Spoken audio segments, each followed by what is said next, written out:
Hello and welcome to IP Lesson. In this lesson, we will learn about the WAN technology. WAN is Wide Area Network, and WAN used to connect geographically separate LANs. So let's imagine that we have a big company, and this company has more than one branch. In that case, we will need a WAN connection to connect our branch, because our branch will consider LAN, local area network, and to connect two separate LANs, we need to use the WAN. So let's ask a question here. Who provide the WAN service? The WAN service provided by companies, and those companies called SP or ISP. So some people call it SP and some people call it ISP. SP stand for service provider and ISP stand for Internet Service Provider. So if we have a company or organization and we have more than one branch, we have to go to the service provider and ask them to connect our LANs to each other using the WAN. Example of service provider here in United States is AT&T and Verizon. So let's ask a question here. Who will control or who will configure and be responsible for the LAN network, and who will be responsible for the WAN network, since the LAN and the WAN will be connected to each other? In that case, the service provider will run an internet to our network closet and add a device there, add a circuit. The circuit which located at our branch will called also provider edge. So anything here behind the circuit will be controlled by the service provider, and we will not know what will happen here for the traffic. All what we will need is to configure the customer edge. So we have here PE, which stands for provider edge, and the provider edge is the equipment that installed in our network closet. This device configured and managed by the service provider. This device will be connected to our router. Our router in that case will called customer edge. So how we can configure the link between the circuit and the customer edge device? In that scenario, Verizon will provide us the IP address of the provider edge and will send us the configuration that we need to do in the customer edge in order to have access to the internet. So let's take a look at a very old technology called Leased Line. As you can tell from the name, the Leased Line is a dedicated line ran by the service provider from a branch to a branch or from LAN to another LAN. This line will be leased from the service provider.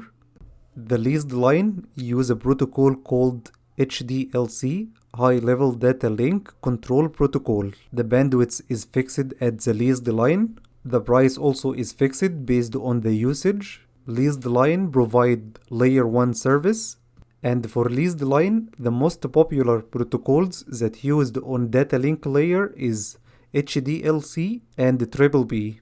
So back in the days when they used to use the leased line, there was a cable called serial cable. The serial cable will be the connection between the customer edge and the provider edge. The most common serial cable is V.35 serial cable. For leased line, the provider edge used to be a CSU DSU device. CSU DSU stand for Channel Service Unit, Data Service Unit. The CSU and the DSU device convert the digital signal from our router to a network circuit such as the T1. And as you can see, the T1 speed was very slow. Back in the days, the telco companies or the telephone companies used to use a central office to add a special switch there. As you can see, since the leased line uses the HDLC and the HDLC is a layer 1 protocol, back in the days there was a special switches exist in the central office. So when we use the leased line use a protocol called HDLC. HDLC developed by OSI. HDLC stands for High Level Data Link Control Protocol. HDLC delivers the data as a point-to-point network. So if we have R1 in branch A and R2 in branch B, when we use the leased line, R1 and R2 will see each other as if they was directly connected. The source address also is not important when we use the HDLC, and Cisco also did some enhancement to the HDLC standard protocol. So let's take a quick look at the HDLC frame. We have 1 byte for flag, we have 1 byte for address, we have 2 bytes for type, and we have 2 bytes for FCS. This is a proprietary Cisco HDLC frame. For address identify destination device. There was also old field called control, but control is no longer used. There is a type define type of layer 3 packet, and FCS or frame check sequence for error check. So since our network is a mix of WAN and LAN connection, how is our network equipment will handle the data? Let's take a look at our example here. We have branch A and the branch B. In branch A we have PCA, and in branch B we have BCB. BCA want to send data to PCB. What will happen here is that our LAN consists of Ethernet connection. The data will be encapsulated on 802.3.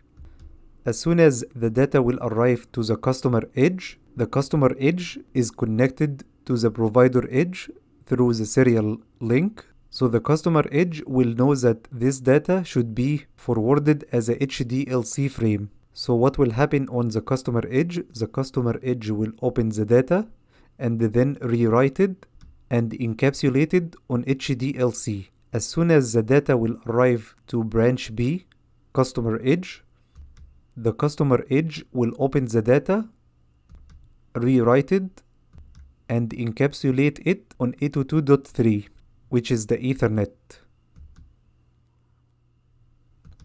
So nowadays, the IEEE did some improvement to the Ethernet that made it reasonable for WAN technology. So nowadays, all the service providers are using the Ethernet instead of the leased line. So the service provider will provide us with the CPE, which stands for Customer Premise Equipment, and this will be our connection to the WAN. So this will be our circuit. And instead of using the telco switch, the service provider will use the POP, which stands for point of presence, to connect our WAN connection. So we can consider the service provider as a collection of POP. Most of the service providers are using the Ethernet fiber. So for WAN technology, there is also MPLS and the VPN. But for CCNA Volume 1, it just focuses on the leased line and WAN over Ethernet. This is the end for this video. Thanks for watching and see you in the next one.